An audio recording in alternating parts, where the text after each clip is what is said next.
하나님의 말씀은 누가복음 10장 17절부터 24절까지의 말씀입니다.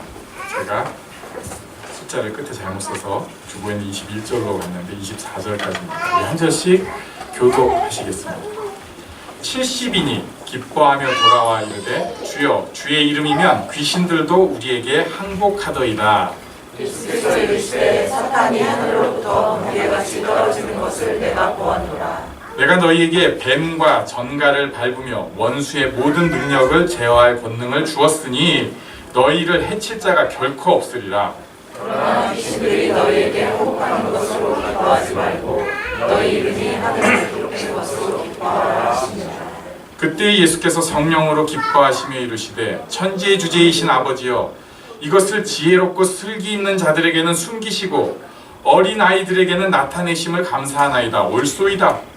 이렇게 된 것이 아버지의 뜻이니이다. 내 아버지께서 모든 것을 내게 주셨으니 아버지 외에는 아들이 누구인지 아는 자가 없고 아들과 또 아들의 소원대로 계시를 받은 자 외에는 아버지가 누구인지 아는 자가 없나이다 하시고 제자들을 돌아보시며 조용히 이르시되 너희가 보는 것을 보는 눈은 복이 있도다. 내가 너희에게 말하노니 많은 선지자와 임금이 너희가 보는 바를 보고자 하였으되 보지 못하였으며 너희가 듣는 바를 듣고자 하였으되 듣지 못하였느니라. 아멘. 17절에 보면 70인 전도대의 복귀 환영 행사가 있는 것을 볼 수 있습니다. 너무나 기쁩니다. 일이 잘 될 때의 기쁨이 있고 게다가 쓰임받는 기쁨 플러스 마귀가 항복하는 능력이 드러나는 놀라운 기쁨이 있습니다. 교회에서 봉사하니까 완전히 기뻐요. 이제 청년 시절에 특히 이런 경험을 처음 하는 게 보통이죠. 좀 장년돼서도 그러기도 하는데 교회에서 봉사할 때 처음 느끼는 감정, 내가 진짜 쓸모있는 사람 같다는 것을 느끼게 됩니다. 우리나라는 여기 계신 모든 분이 제가 알기로는 메이드 인 코리아시거든요. 제가 숨기고 계신 분이나 제가 미처 모르는 분이 다 메이드 인 코리아인데 우리나라 학교들의 특징은 성적이라는 것의 그 교묘한 사악함에 들어가게 만듭니다. 좀 민감한 사람이 있고 덜 민감한 사람이 있지만 어쨌든 열심히 공부를 했어요. 그래도 1등이나 100점이 아니면 쓸모없는 사람 같습니다. 물론 난 70점이나 맞았어 이런 굉장히 넉넉한 사람이 간혹 있어요. 이건 참 특별 은총이고 대부분의 사람은 2등이 제일 힘들어요. 그렇죠? 96점이 제일 힘들어요. 굉장히 고통을 느끼면서 그때 느끼는 감정이 난 쓸모없는 인간이구나. 난 실패자구나. 게다가 한국 사회는 어쨌든 대학 학벌이 제일 중요한 사회입니다. 은근히 질문을 하는 거예요. 너 대학 어디 나왔니? 그래서 어디 나왔어? 그러면 그때 반응이 그래? 가 있고 그래? 있는데 이 엄청난 차이가 있습니다.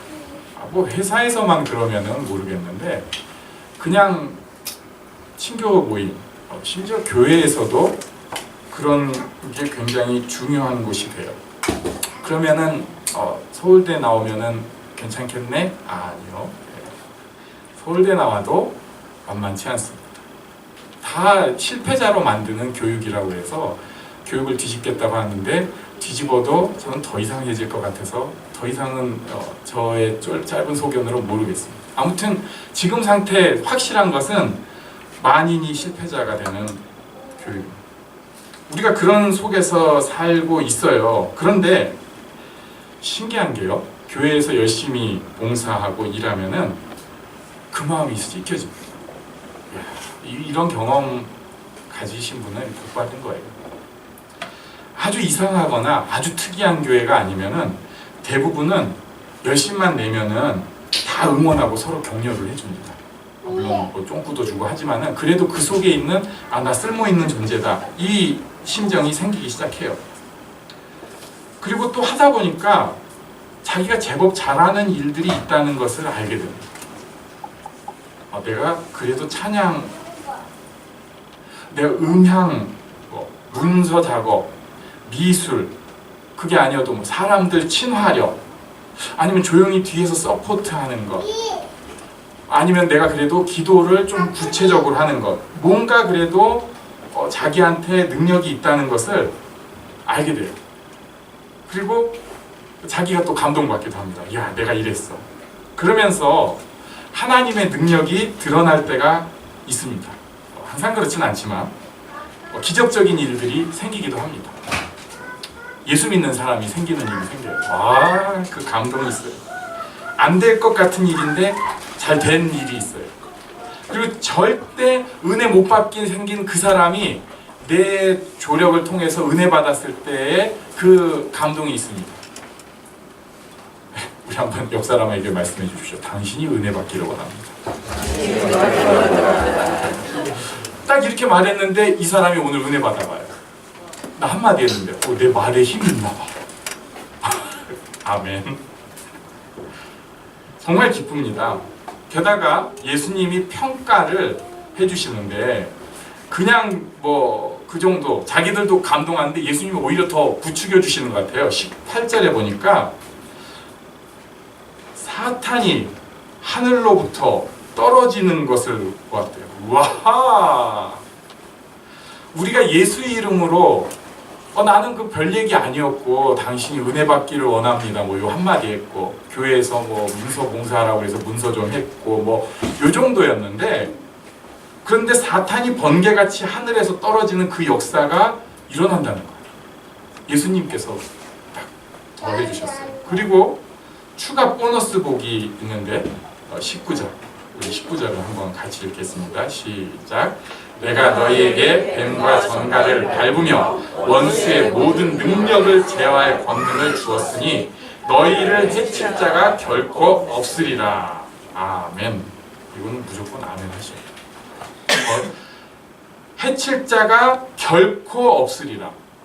예수님이 이런 말씀 잘 안 하실 것 같은데 이런 말씀 해주셨어요. 해칠 자가 결코 없으리라. 우리 안에 있는 두려움까지 알고 몰아내 주십니다. 병막, 사고, 귀신 들림, 이런 것으로 내가 무너질 일이 결코 없다는 거예요. 이것이 우리에게 꽤 중요한 믿음이긴 합니다. 예수 앞에 나아가는 사람, 예수님께 쓰임 받기를 원하는 사람은 이제 이 선언 가운데서 두려워하지 않아도 됩니다. 해칠 사람이 없습니다. 오늘 해칠 사람이 없습니다. 해칠 사람이 없어요. 네. 제가 얘기하니까 힘이 없는 것 같아서 옆에 사람한테 좀 얘기해 주십시오. 해칠 사람이 없습니다. 그런데 왜 해치는 사람이 가끔 나타나는가? 여기서 이제 우리가 하나님 앞에 따질 수 있긴 해요. 이것은 하나님의 특별한 간섭이고요. 그리고 이해가 안 되는 선물입니다. 이해가 안 되는 선물입니다. 왜 그래야 했는지 우리는 지금 이해할 수가 없습니다. 그러나 제가 확실히 말씀드리는데 저도 그렇고요. 나중에 천국 가면은 알 것입니다. 감사합니다. 하나님의 말씀은 누가복음 10장 17절부터 24절까지의 말씀입니다. 제가 숫자를 끝에 잘못 써서 주보에는 21절로 갔는데 24절까지입니다. 한 절씩 교독하시겠습니다. 70인이 기뻐하며 돌아와 이르되 주여 주의 이름이면 귀신들도 우리에게 항복하더이다. 예수께서 이르시되 사탄이 하늘로부터 번개같이 떨어지는 것을 내가 보았노라. 내가 너희에게 뱀과 전갈을 밟으며 원수의 모든 능력을 제어할 권능을 주었으니 너희를 해칠 자가 결코 없으리라. 그러나 귀신들이 너희에게 항복하는 것으로 기뻐하지 말고 너희 이름이 하늘에 기록된 것으로 기뻐하라 하시니라. 그때 예수께서 성령으로 기뻐하시며 이르시되 천지의 주제이신 아버지여 이것을 지혜롭고 슬기 있는 자들에게는 숨기시고 어린 아이들에게는 나타내심을 감사하나이다. 옳소이다. 이렇게 된 것이 아버지의 뜻이니이다. 내 아버지께서 모든 것을 내게 주셨으니 아버지 외에는 아들이 누구인지 아는 자가 없고 아들과 또 아들의 소원대로 계시를 받은 자 외에는 아버지가 누구인지 아는 자가 없나이다 하시고 제자들을 돌아보시며 조용히 이르시되 너희가 보는 것을 보는 눈은 복이 있도다. 내가 너희에게 말하노니 많은 선지자와 임금이 너희가 보는 바를 보고자 하였으되 보지 못하였으며 너희가 듣는 바를 듣고자 하였으되 듣지 못하였느니라. 아멘. 17절에 보면 70인 전도대의 복귀 환영 행사가 있는 것을 볼 수 있습니다. 너무나 기쁩니다.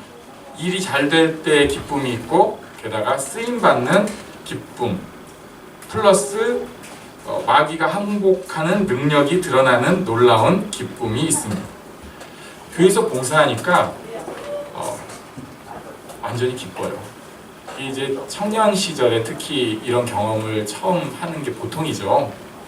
좀 작년돼서도 그러기도 하는데 교회에서 봉사할 때 처음 느끼는 감정, 내가 진짜 쓸모있는 사람 같다는 것을 느끼게 됩니다. 우리나라는 여기 계신 모든 분이 제가 알기로는 메이드 인 코리아시거든요. 제가 숨기고 계신 분이나 제가 미처 모르는 분이 다 메이드 인 코리아인데 우리나라 학교들의 특징은 성적이라는 것의 그 교묘한 사악함에 들어가게 만듭니다. 좀 민감한 사람이 있고 덜 민감한 사람이 있지만 어쨌든 열심히 공부를 했어요. 그래도 1등이나 100점이 아니면 쓸모없는 사람 같습니다. 물론 난 70점이나 맞았어 이런 굉장히 넉넉한 사람이 간혹 있어요. 이건 참 특별 은총이고 대부분의 사람은 2등이 제일 힘들어요. 그렇죠? 96점이 제일 힘들어요. 굉장히 고통을 느끼면서 그때 느끼는 감정이 난 쓸모없는 인간이구나. 난 실패자구나. 게다가 한국 사회는 어쨌든 대학 학벌이 제일 중요한 사회입니다. 은근히 질문을 하는 거예요. 너 대학 어디 나왔니? 그래서 어디 나왔어? 그러면 그때 반응이 그래? 있고 그래 있는데 이 엄청난 차이가 있습니다. 뭐 회사에서만 그러면은 모르겠는데 그냥 친교 모임, 심지어 교회에서도 그런 게 굉장히 중요한 곳이 돼요. 그러면은 서울대 나오면은 괜찮겠네? 아니요. 서울대 나와도 만만치 않습니다. 다 실패자로 만드는 교육이라고 해서 교육을 뒤집겠다고 하는데 뒤집어도 저는 더 이상해질 것 같아서 더 이상은 저의 짧은 소견으로 모르겠습니다. 아무튼 지금 상태 확실한 것은 만인이 실패자가 되는 교육입니다. 우리가 그런 속에서 살고 있어요. 그런데 신기한 게요. 교회에서 열심히 봉사하고 일하면은 그 마음이 잊혀집니다. 이런 경험 가지신 분은 복 받은 거예요. 아주 이상하거나 아주 특이한 교회가 아니면은 대부분은 열심만 내면은 다 응원하고 서로 격려를 해줍니다. 물론 뭐 쫑구도 주고 하지만은 그래도 그 속에 있는 나 쓸모 있는 존재다 이 심정이 생기기 시작해요. 그리고 또 하다 보니까 자기가 제법 잘하는 일들이 있다는 것을 알게 됩니다. 내가 그래도 찬양, 내가 음향, 문서 작업, 미술, 그게 아니어도 뭐 사람들 친화력, 아니면 조용히 뒤에서 서포트하는 것, 아니면 내가 그래도 기도를 좀 구체적으로 하는 것, 뭔가 그래도 자기한테 능력이 있다는 것을 알게 돼요. 그리고 자기가 또 감동받기도 합니다. 야, 내가 이랬어. 그러면서 하나님의 능력이 드러날 때가 있습니다. 항상 그렇진 않지만 기적적인 일들이 생기기도 합니다. 예수 믿는 사람이 생기는 일이 생겨요. 그 감동이 있어요. 안 될 것 같은 일인데 잘 된 일이 있어요. 그리고 절대 은혜 못 받긴 생긴 그 사람이 내 조력을 통해서 은혜 받았을 때의 그 감동이 있습니다.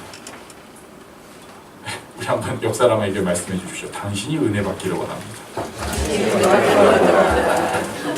딱 이렇게 말했는데 이 사람이 오늘 은혜 받아봐요. 나 한마디 했는데 내 말에 힘이 있나 봐. 아멘.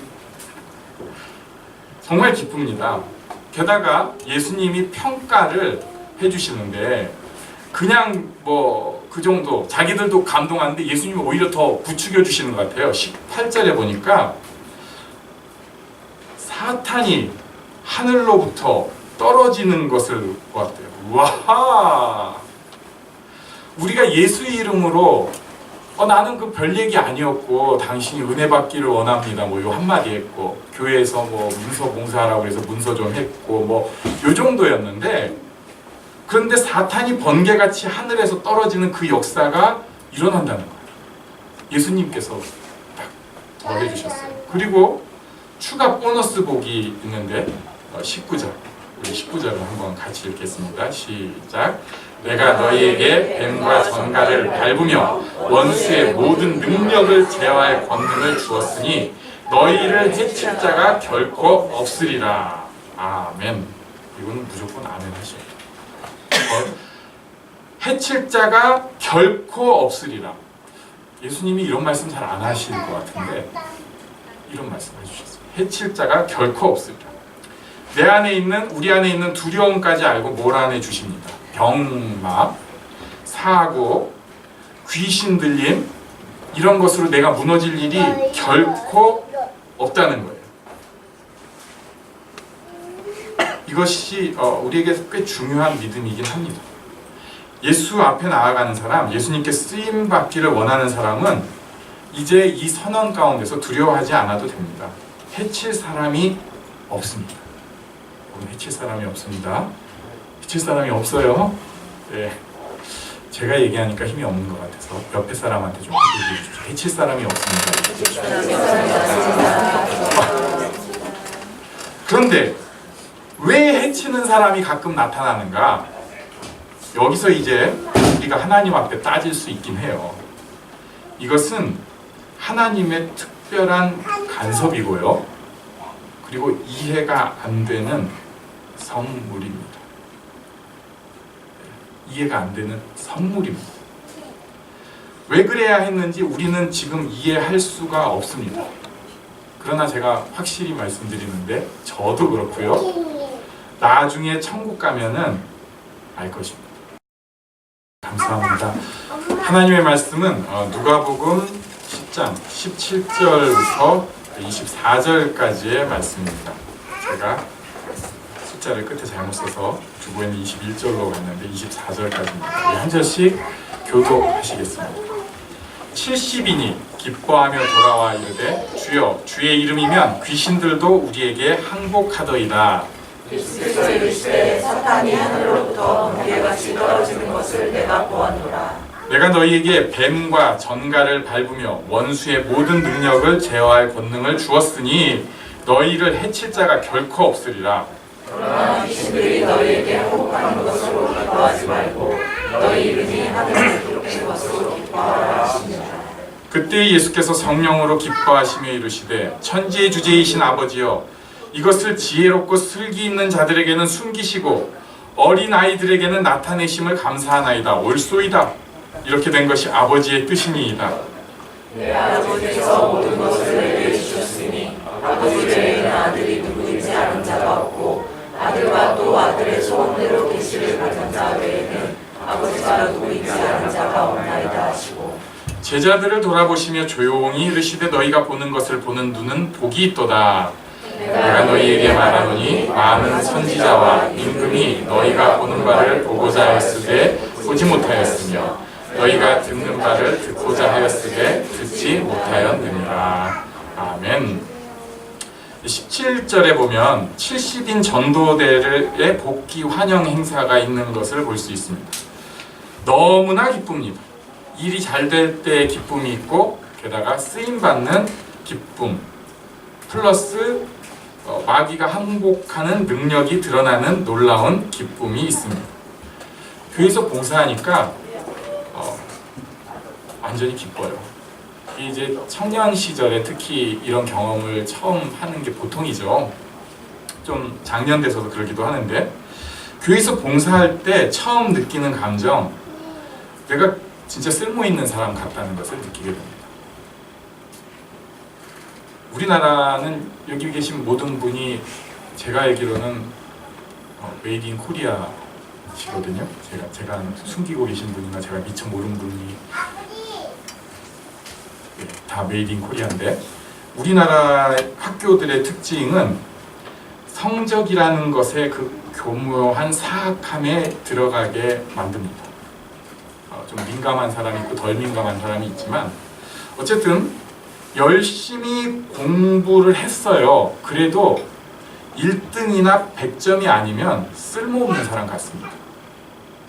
물론 난 70점이나 맞았어, 이런 굉장히 넉넉한 사람이 간혹 있어요. 이건 참 특별 은총이고, 대부분의 사람은 2등이 제일 힘들어요. 그렇죠? 96점이 제일 힘들어요. 굉장히 고통을 느끼면서 그때 느끼는 감정이 난 쓸모없는 인간이구나. 난 실패자구나. 게다가 한국 사회는 어쨌든 대학 학벌이 제일 중요한 사회입니다. 은근히 질문을 하는 거예요. 너 대학 어디 나왔니? 그래서 어디 나왔어? 그러면 그때 반응이 그래? 가 있고 그래? 가 있는데 이 엄청난 차이가 있습니다. 뭐 회사에서만 그러면은 모르겠는데 그냥 친교 모임, 심지어 교회에서도 그런 게 굉장히 중요한 곳이 돼요. 그러면은 서울대 나오면은 괜찮겠네? 아니요. 서울대 나와도 만만치 않습니다. 다 실패자로 만드는 교육이라고 해서 교육을 뒤집겠다고 하는데, 뒤집어도 저는 더 이상해질 것 같아서 더 이상은 저의 짧은 소견으로 모르겠습니다. 아무튼 지금 상태 확실한 것은 만인이 실패자가 되는 교육입니다. 우리가 그런 속에서 살고 있어요. 그런데 신기한 게요, 교회에서 열심히 봉사하고 일하면은 그 마음이 잊혀집니다. 이런 경험 가지신 분은 복 받은 거예요. 아주 이상하거나 아주 특이한 교회가 아니면은 대부분은 열심만 내면은 다 응원하고 서로 격려를 해줍니다. 물론 뭐 쫑구도 주고 하지만은 그래도 그 속에 있는 나 쓸모 있는 존재다, 이 심정이 생기기 시작해요. 그리고 또 하다 보니까 자기가 제법 잘하는 일들이 있다는 것을 알게 됩니다. 내가 그래도 찬양, 내가 음향, 문서 작업, 미술, 그게 아니어도 뭐 사람들 친화력, 아니면 조용히 뒤에서 서포트하는 것, 아니면 내가 그래도 기도를 좀 구체적으로 하는 것, 뭔가 그래도 자기한테 능력이 있다는 것을 알게 돼요. 그리고 자기가 또 감동받기도 합니다. 야, 내가 이랬어. 그러면서 하나님의 능력이 드러날 때가 있습니다. 항상 그렇진 않지만 기적적인 일들이 생기기도 합니다. 예수 믿는 사람이 생기는 일이 생겨요. 그 감동이 있어요. 안 될 것 같은 일인데 잘 된 일이 있어요. 그리고 절대 은혜 못 받긴 생긴 그 사람이 내 조력을 통해서 은혜 받았을 때의 그 감동이 있습니다. 우리 한번 옆 사람에게 말씀해 주십시오. 당신이 은혜 받기를 원합니다. 딱 이렇게 말했는데 이 사람이 오늘 은혜 받아봐요. 나 한마디 했는데 내 말에 힘이 있나 봐. 아멘. 정말 기쁩니다. 게다가 예수님이 평가를 해주시는데 그냥 그 정도 자기들도 감동하는데 예수님이 오히려 더 부추겨 주시는 것 같아요. 18절에 보니까 사탄이 하늘로부터 떨어지는 것을 보았대요. 와! 우리가 예수 이름으로 나는 그 별 얘기 아니었고 당신이 은혜 받기를 원합니다. 요 한마디 했고 교회에서 문서 봉사하라고 해서 문서 좀 했고 요 정도였는데, 그런데 사탄이 번개같이 하늘에서 떨어지는 그 역사가 일어난다는 거예요. 예수님께서 딱 더해주셨어요. 그리고 추가 보너스 복이 있는데 19절, 우리 19절을 한번 같이 읽겠습니다. 시작. 내가 너희에게 뱀과 전갈을 밟으며 원수의 모든 능력을 제어할 권능을 주었으니 너희를 해칠 자가 결코 없으리라. 아멘. 이거는 무조건 아멘 하셔야 돼요. 해칠 자가 결코 없으리라. 예수님이 이런 말씀 잘 안 하실 것 같은데 이런 말씀 해주셨어요. 해칠 자가 결코 없으리라. 내 안에 있는, 우리 안에 있는 두려움까지 알고 몰아내 주십니다. 병막, 사고, 귀신 들림 이런 것으로 내가 무너질 일이 결코 없다는 거예요. 이것이 우리에게 꽤 중요한 믿음이긴 합니다. 예수 앞에 나아가는 사람, 예수님께 쓰임 받기를 원하는 사람은 이제 이 선언 가운데서 두려워하지 않아도 됩니다. 해칠 사람이 없습니다. 해칠 사람이 없습니다. 해칠 사람이 없어요. 네. 제가 얘기하니까 힘이 없는 것 같아서 옆에 사람한테 좀 얘기해 주십시오. 해칠 사람이 없습니다.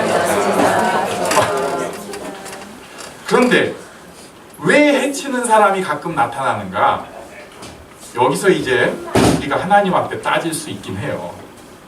이것은 하나님의 특별한 간섭이고요. 그리고 이해가 안 되는 선물입니다. 이해가 안 되는 선물입니다. 왜 그래야 했는지 우리는 지금 이해할 수가 없습니다. 그러나 제가 확실히 말씀드리는데 저도 그렇고요. 나중에 천국 가면은 알 것입니다. 왜 그래야 되는지. 작년이 이제 아프가니스탄 사태 10주년이었는데 그때 순교당하신 분이 행복의 쉼터 24기인가? 거기 와서 같이 놀던 분이었어요. 그 배 목사님. 그래가지고 제가 사실은 이거 설교 준비하면서 그 생각이 또 나가지고 그분을 통해서 막 뭐 한국 기독교 뭐 선교사 막 또 문책이 있으니까 얘기를 해보려고 했는데 저는 몰라요 사실. 그분은 지금 천국에 있으니까 알 겁니다. 또 제 인생을 그래가지고 좀 반추하면서 뭐 저한테 있었던 이런 일이 있었는데 하나님이 그래서 이렇게 바꾸셨고 해보려고 했는데 자신 없어요. 모르겠어요. 그런 거 솔직히 얘기하면 제 생각으로도 그런 일 안 주셨어도 아니면 주셨어도 빨리 치워가셨어도 저 잘 살아냈을 것 같거든요. 전 잘 모르겠어요. 확실한 것은 천국 가면 될 것입니다. 하나님의 원칙은 해칠 자가 없는 것인데 이해가 안 되는데 이런 일을 허락하셔요. 그래서 여러분 그런 일 생기면요 제가 말씀드립니다. 하나님 앞에 좀 따지셔야 돼요. 가끔은 1억입니까? 하셔도 돼요. 그 가운데 하나님의 은혜가 저는 있었습니다. 그런데 그 다음에 묘한 말씀을 이제 해주셨어요. 20절에 보니까요. 그러나 귀신들이 너에게 항복하는 것으로 기뻐하지 말고 너희 이름이 하늘에 기록된 것으로 기뻐하라. 지금까지 뭐 좋다, 잘했다, 끝내준다, 너네는 이런 능력이 있다 라고 하셨는데 그것 가지고 기뻐하지 말고 너희 이름이 하늘에 기록된 것으로 기뻐하라. 이 좀 이해가 어려우니까 이제 설명을 하는 구절들은 뭐 하늘의 능력이 내 능력이 아니라 하늘의 능력이 나를 통해 드러난 것을 기뻐하라 뭐 이렇게 바꿔서 번역을 하기도 하는데 문맥을 볼 때 우리가 힌트를 가질 수 있습니다. 여기 보니까 이제 하늘에 이름이 기록된다는 것은 생명책에 이름이 기록됐다고 요한계시록에 표현이 돼요. 하늘에 우리 이름이 기록된 거죠. 그리고 그것을 21절에 설명을 한번 해주십니다. 그때 예수께서 성령으로 기뻐하시며 이르시되 천지의 주제이신 아버지 이것을 지혜롭고 슬기 있는 자들에게는 숨기시고 어린아이들에게는 나타내심을 감사하나이다. 옳소이다. 이렇게 된 것이 아버지의 뜻입니다. 자, 여기 중요한 핵심은 슬기 있는 자들에게는 숨기시고 어린아이들에게는 나타내심을 어린아이가 누군가? 이걸 이제 그 예수님이 자주 쓰시는 방식인데 중의적인 표현이에요. 어린아이라는 말은 첫 번째는 덜 떨어지는 사람. 바로 접니다. 그 탁월한 사람 아니에요. 뭔가 막 그 종교적인 열정과 능력이 대단한 사람, 교회에서도 이런 사람들 은혜 받기 사실 힘듭니다. 확실히 말씀드리는데요. 저는 진짜 종교적으로 잘 뛰어난, 영적으로 탁월한 분입니다. 이런 얘기 자꾸 누구한테 해주려고 하는데 그런 분들은 사실은 예수님 모르기 쉬워요. 치고 잘 나왔는데 뭘. 좀 덜 떨어진 사람, 어린아이.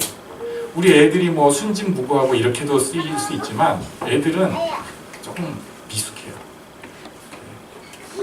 실수 당연히 많이 해요. 우리가 말에 조심해야 되는 애들 헛말 사랑합니다. 그리고 정말 좋은 사랑도 표해주는데 상처도 잘 줍니다. 그게 애들입니다. 미숙한 사람의 대명사로 어린아이를 쓰셨고 또 한 가지 중의적인 건 애들은 아빠 꼭 붙잡는 게 애들입니다. 오늘도 제가 계단에서 나타나는 어떤 아이를 아빠 품에서 한번 안아보려고 했다가 완전히 쫑끌을 먹었어요. 저리 꺼져라 이 목사야 이런 표정으로. 그게 애예요. 평상시에는 아빠한테 떼쓰고 뭐 하다가도 무슨 일이 있으면 아빠 하고 달려갑니다.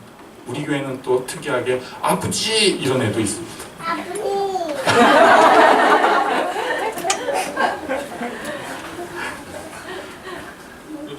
잘 모르는 탁월하지 않지만 하나님을 아빠라고 어쨌든 부르고 자꾸 들러붙는 사람, 힘들어도 자꾸 하나님을 아빠라고 얘기하는 그 사람, 그 사람을 생명책에 기록된 사람이라고 표현할 수 있습니다. 여기에 한 가지 더 힌트가 있는데요. 22절에 보면은 내 아버지께서 모든 것을 내게 주셨으니 아버지 외에는 아들이 누구인지 아는 자가 없고 아들과 또 아들의 소원대로 계시를 받는 자 외에는 아버지가 누구인지 아는 자가 없나이다. 즉 예수님을 통하여서 하나님께 나아가는 사람인 것을 뜻합니다. 그러니까 지금 이 본문의 기독교의 기본 진리를 다 살짝 건드려 주셨어요. 이것을 이제 그냥 계시록적인 표현을 하면 생명책에 기록된 사람, 그리고 관계적인 측면으로 얘기하면 하나님을 아빠라고 부르는 사람, 로마서적인 얘기를 하면은 자기 의를 내세우는 게 아니라 하나님께 의지하는 사람, 그리고 예수 그리스도를 의지해서 하나님께 나아가는 사람, 이런 말씀을 해주셨어요. 그리고 여기에다가 이제 우리가 알만한 말씀을 더 던져주시는데 그게 23절과 24절이죠. 우리 한번 여기를 같이 읽겠습니다. 시작. 제자들을 돌아보시며 조용히 이르시되 너희가 보는 것을 보는 눈은 복이 있도다. 내가 너희에게 말하노니 많은 선지자와 임금이 너희가 보는 바를 보고자 하였으되 보지 못하였으며 너희가 듣는 바를 듣고자 하였으되 듣지 못하였느니라. 아멘. 제자들은 몰랐습니다. 어리벙벙해서. 분명히 예수님이 귀한 스승인 줄 알았고 자기 인생의 제일 중요한 분이라는 생각을 가지고 모여든 사람이지만 이분이 전 역사를 통해서 가장 중요하고 핵심이 되는 인물이라는 믿음이 없었어요. 몰랐습니다. 그래서 예수님께서 거기에다가 얘기를 해주신 거예요. 야, 너희가 지금 보는 게 얼마나 복된 줄 알아? 구약의 모든 선지자와 임금, 다윗까지도 이때를 보고 기대했다고. 앞으로 2000년 후에까지도 그런 사람이 숱해 있다 이놈아. 이런 말 안 했어요. 네. 그랬다. 여기서 우리가 한번 생각해 볼 게 있는데요. 마귀의 작전이 있는데 그것은 자기가 누리고 있는 핵심을 비켜가게 하는 것입니다. 그리고 꼭 주변적인 일로 자빠지게 하는 것입니다. 우리가 다 경험이 있어요. 교회에서 열심히 일했는데 예수님은 사라져버립니다.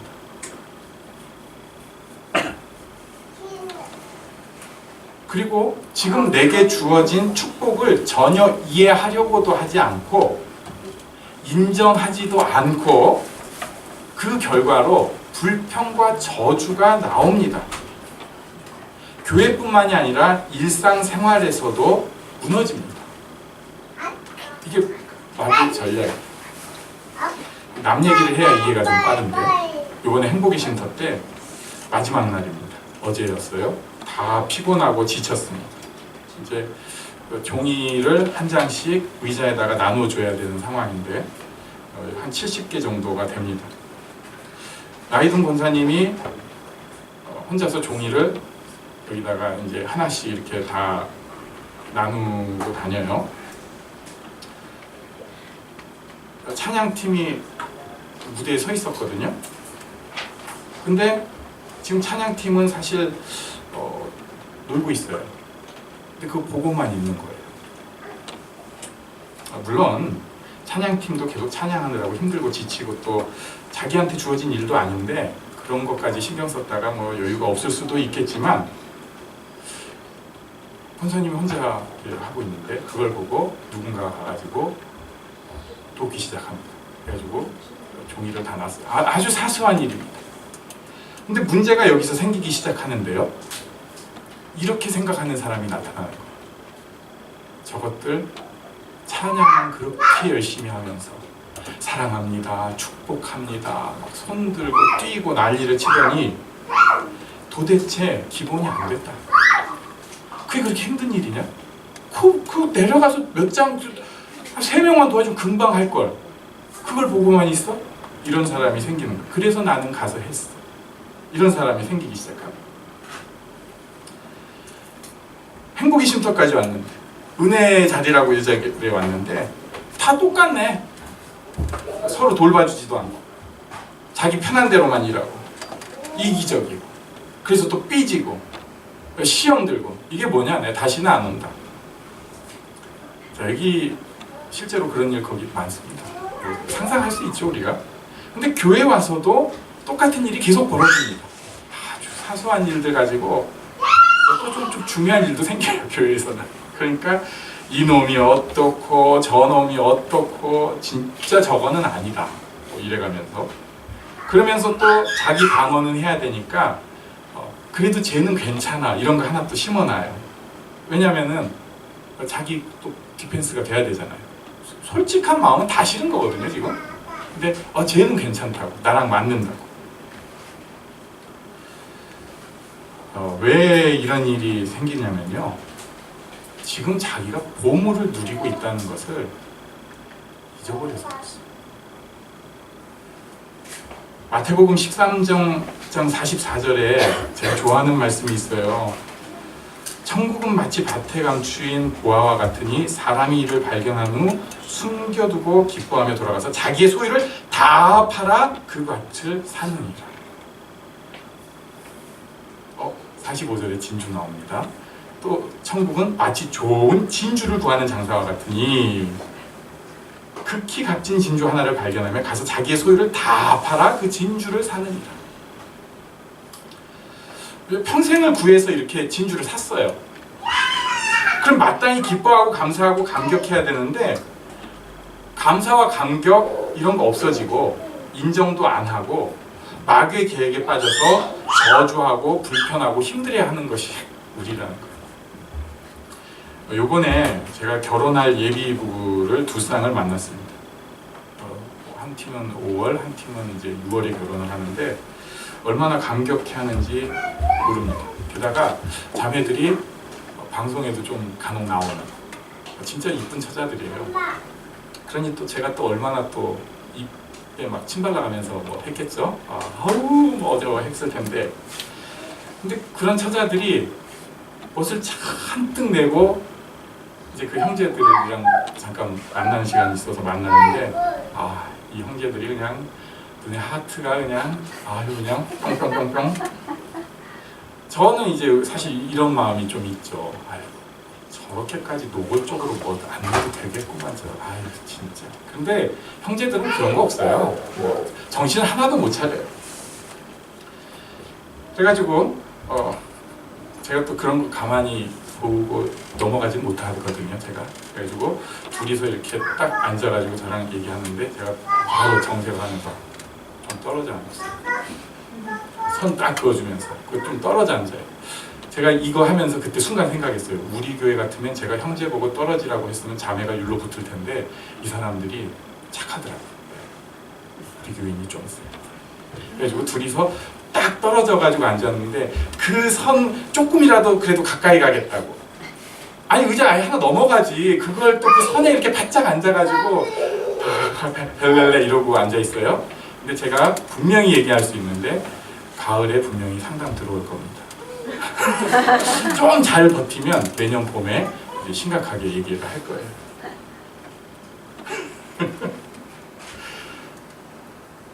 아 물론 이런 사람도 있죠. 숨기고 사는 사람. 이 문제 없다고. 이런 생각을 하는 거예요. 보물이 아니었나?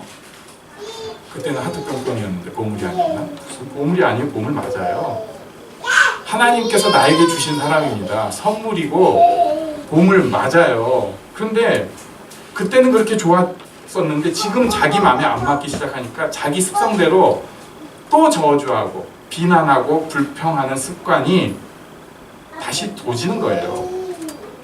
누군가 만났으면 꼭 결혼이 아니어도 처음에는 뭐 환상으로 채색을 합니다. 아, 이 사람 뭐 하나님이 보내주신 사람 같고 좋은 사람이고 나랑도 잘 맞는 것 같고 친하게 지내고. 그런데 이 환상은 반드시 깨지게 돼 있고요. 물론 그 전에 헤어지는 사람도 있지만 그러고 나면은 결정을 해야 됩니다.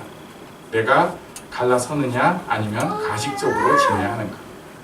문제는 이제 교회 안에서 만나면 완전히 갈라설 수도 없고 되게 힘들어져요. 그래서 큰 교회를 선호하게 됩니다. 아, 내가 3부 예배 드렸는데 2부 예배로 옮겨야겠다. 이럴 수 있습니다. 그게 인간입니다. 우리가 다 그래요 사실. 그런데 문제는 그건 그럴 수 있어요. 근데 가장 중심이 되는 예수님에 대해서도 이런 마음을 갖는다는 것입니다. 내가 보물을 이미 갖고 있다는 것을 잊어버려요.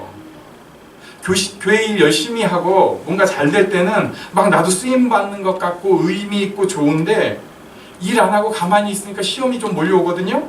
그러고 나면 이런 생각을 하는 거야. 난 예수님 사라진 것 같아. 예수님 없어진 것 같아.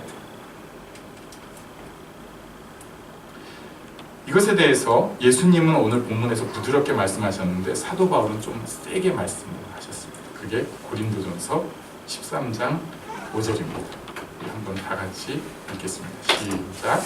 너희는 믿음 안에 있는가? 너희 자신을 시험하고 너희 자신을 확증하라. 예수 그리스도께서 너희 안에 계신 줄을 너희가 스스로 알지 못하느냐? 그렇지 않으면 너희는 버림받은 자들이라. 이렇게 세게 말씀하셨어요. 바꿔 얘기하면요,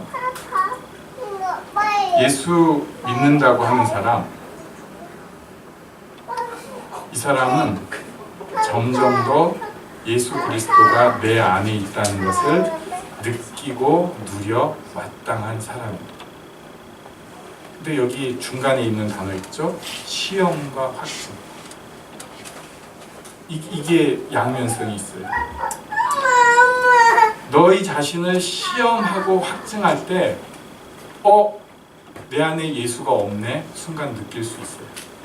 반면에 그 일 때문에 그래도 내 안에 예수가 있구나 라고 더 느낄 수도 있습니다. 이거 좀 어려운 일. 힘든 일이 확 덤벼 들어왔어요. 순간적으로 정신이 혼미해지면서 예수 믿는 사람의 반응 전혀 놓쳐버릴 때가 있어요. 아주 슬며시 사악한 일이 나를 삼켜가지고 예수 믿는 사람의 모습이 내 안에서 사라져버릴 수 있어요.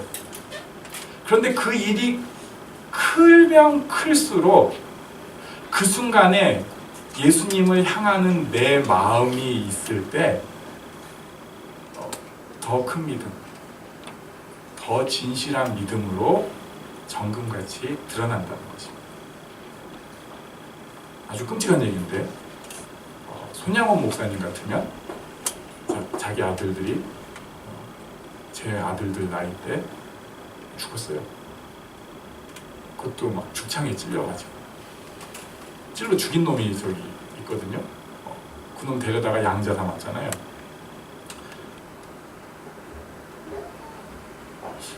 정상이 아니에요.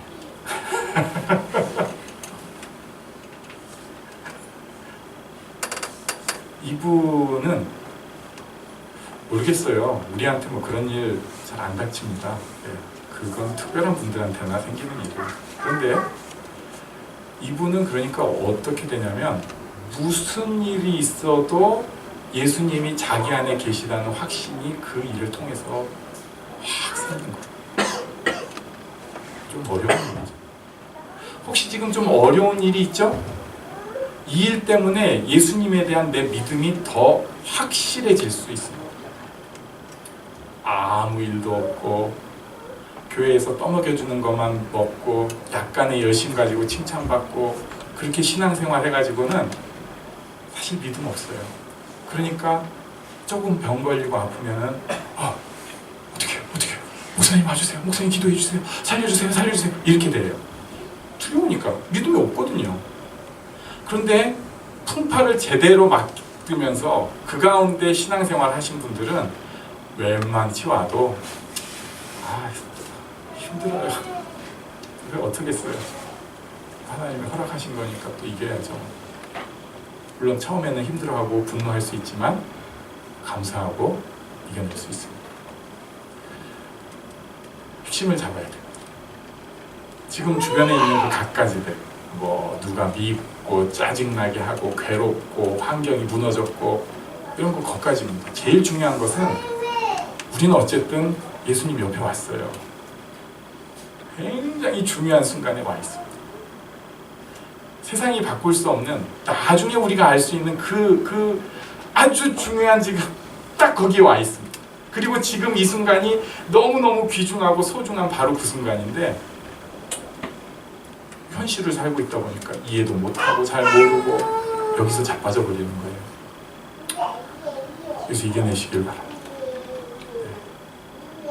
부족하지만 다시 믿음으로 하나님 뜻을 구한다고 선포하고 예수님의 능력으로 이겨내기를 바랍니다. 자기 용서하고 나에게 주어진 환경을 용서하고 받아들이시기 바랍니다. 하나님의 뜻을 구하고 그 길을 걸어가는 우리 모두가 되기를 간절히 바랍니다.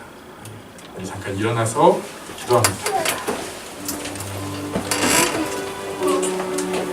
주님 감사합니다. 제가 어쨌든 복음 접하게 하시고 예수 가운데 있게 해주셔서 감사합니다. 제게 있는 이런 문제들 통해서 제 믿음이 더 새로워지게 하여 주시고 제게 믿음이 생기게 하여 주시고 변화될 수 있게 하여 주시옵소서. 함께 기도하겠습니다. 하나님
주잡이 강같이 흐르고 주 손길 치료하네.